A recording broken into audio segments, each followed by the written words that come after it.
kwita ku magara yawe ni inshingano zacu. Bakunzi bakunda ubuzima Health Care, turabasuhuje kandi tubifurije ishya n'ihirwe, mugire amahoro. Imana ikomeze kubarinda kandi irinde ubugingo bwanyu, irinde ubuzima bwanyu, kuko tuzi ko Imana ariyo irinda. Nakagaruka rero mu ivuriro kunda ubuzima Health Care, noneho tugarutse tubabwira ku cyayi cyitwa G-Pure Tea. Ubushize twe twababwiye kuri G-Pure Capsule, ariko ubu ngubu tugarutse tubabwira kuri G-Pure Tea. Iyi G-Pure Tea ikora kimwe na G-Pure Capsule, ariko hakaba hari abantu bagira impungenge z'ibinini bakunda kwikoreshereza amatibaga, kuko akenshi na kenshi ntabwo abantu dukunda kimwe. Ariko G-Pure Tea ikora kimwe nka G-Pure Capsule, gusa nuko G-Pure Tea iyo ikoreshwa ari uko wabanje gushyushya amazi, warangije ugafata agatibaga ukayitumika mu mazi, hashaka iminota 15 akaba aribwo unywa ayo mazi, nkuko winywera ka slimming tea cyangwa se winywera za stevia, winywera n'agakofi. Ariko iyi ngiyi yo ni umuti, ntago imeze nka za stevia dusanzwe tuzi, ntabwo imeze nka za slimming tea tumaze imisi twumva, ntabwo imeze nka za green tea tumaze imisi twumva. Iyi ni umuti uri organique, uri naturel, utari produit chimique, ahubwo ni umuti gakondo. Ni umwe mu miti y'Abashinwa yifashishwa mu gufasha ibihaha gukora neza, ndavuga mu nzira z'ubuhumekero. G-Pure Tea iyi ngiyi akamaro kayo ka mbere, ivura uburwayi bwa sinusite. Akamaro ka kabiri, ivura uburwayi bwa sida. Akamaro ka gatatu, ivura uburwayi bw'igituntu. Akamaro ka kane, G-Pure Capsule ivura uburwayi bwa kanseri y'ibihaha.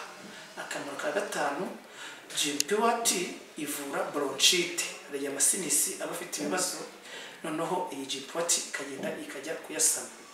G-Pure Tea ivura uburwayi bw'amazi yireka mu bihaha, bigatuma imikorere myiza y'ibihaha ibangamirwa, ahubwo ibihaha bigakora nabi. Rero ukimara gukoresha G-Pure Tea iragenda ikerena igakuraho. G-Pure Tea ivura uburwayi bwo kubyimba kw'ibihaha. Ndetse G-Pure Tea tugeze ku kamaro byibuze ka gatandatu, nuko iyi G-Pure ivura infection yo mu bihaha.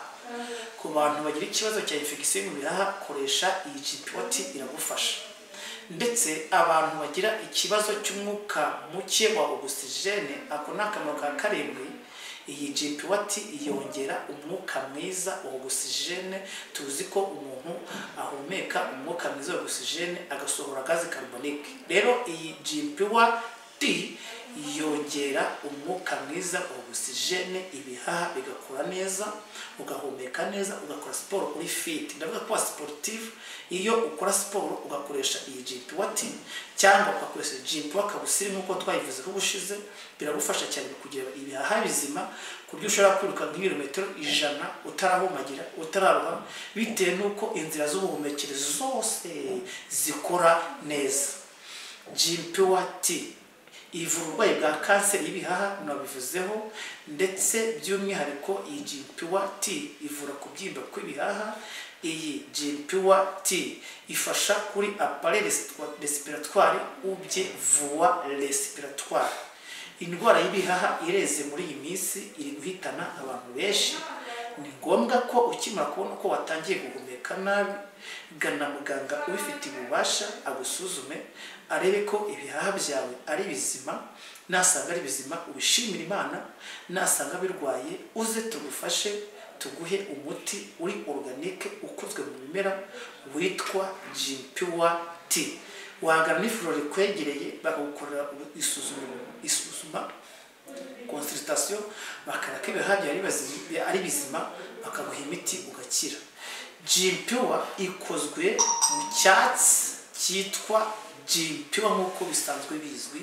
Iki cyatsi kivura indwara z'ibihaha aho ziva zikagera, ndetse ubushakashatsi bw'Abashinwa bwagaragaje ko G-Pure Tea na G-Pure Capsule bivura uburwayi bw'ibihaha kuri pourcentage ya 98%. iyi Jimpiwa Tea na Jimpiwa Kapusine nicyo kimera abashinwa bakoresheje mu gihe cya COVID-19 ubwo bumvaga ngo mu ntara ya Wuhan ngo hari COVID-19 bakoresheje Jimpiwa Tea na Jimpiwa Kapusine bayirukana vuba.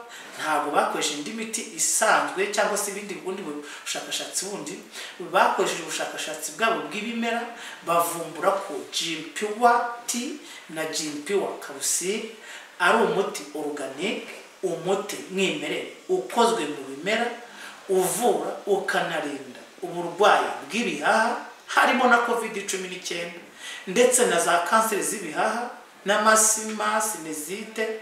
Ndetse iyi Jimpiwa Kapusine memu na Jimpiwa Tea iyi ngiyi by'umwihariko zivura indwara z'ibihaha nka sinezite, za grippe, za bronchite n'izindi zitandukanye, kuko iyi ngiyi irihagije mu gukiza uburwayi bw'ibihaha vuba, yongerera ubushobozi ibihaha bigakora neza, ndavuga ubudahangarwa. By'umwihariko iyi Jimpiwa Tea bavuga ko ivura isesemi kuko irihagije mu gukuraho uburwayi bw'isesemi. Jimpiwa Tea ni nziza cyane, iyo uyinyweye igenda iharura imyanda iri mu nzira z'ubuhumekero ikayiharura. Mbese ni nk'uko wafata amavuta y'imodoka hydraulique, kuko iyo imodoka yisiga amavuta ugenda iha amavuta niko agenda abirifiya ibyuma bitandukanye, byo bigatuma ibyuma bidakubanaho kandi imyanda yaba ifasha ku byuma cyangwa se byaragwaye umugesi ikavaho. Iyi Jimpiwa Tea na Jimpiwa Kapusine bigenda biharura imyanda yafashwe mu nzira z'ubuhumekero, ibihaha byaratobaguritse kubera COVID-19 cyangwa se byarajemo uburwayi bwa kanseri, byarajemo ama infection, inzira zidakora neza z'ubuhumekero. Iyi Jimpiwa Tea na Jimpiwa Kapusine birahagije, nta handi wayisanga. Wajya kuri YouTube channel yacu ni Kunda Ubuzima Health Care.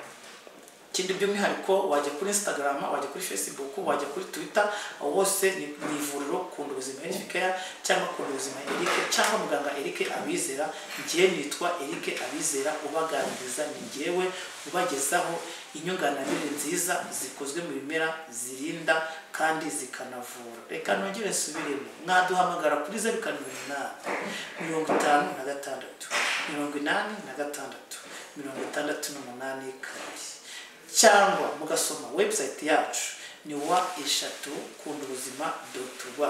YouTube channel yacu ni Kunda Ubuzima Health Care. Niho mwadusanga dukora iminsi yose guhera kwa mbere kugeza kwa gatandatu saa 2 z'ijoro. Kwita ku magara yawe ni inshingano zacu.